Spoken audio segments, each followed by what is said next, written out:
As previously shown in the first part of our 12,000 square foot job site, these are the final results of our polyurea concrete expansion joint filler. Filling all the cracks within the cement on the second floor is done by National Concrete Polishing.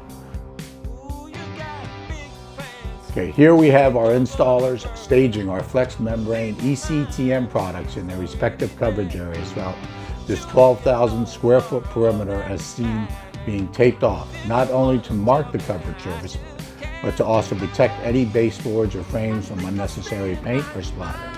Our flex membrane product is a two-component flexible epoxy resin membrane that provides excellent physical resistance and protects against water infiltration. ECTM offers a watertight, flexible, low-profile sheet membrane that protects surfaces from dampness and contamination.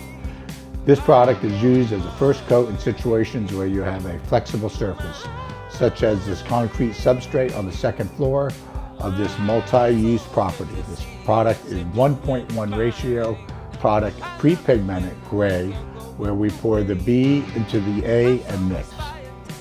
In order to create a chemical bond on the floor, we must prep the floor using our grinder machines for our flexible membrane to bind with the cement.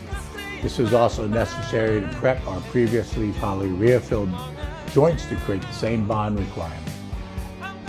This is the high level of efficiency, quality, control, and attention to detail that National Concrete Polishing provides to their clients for optimal execution and customer satisfaction. We here at NCP value our work.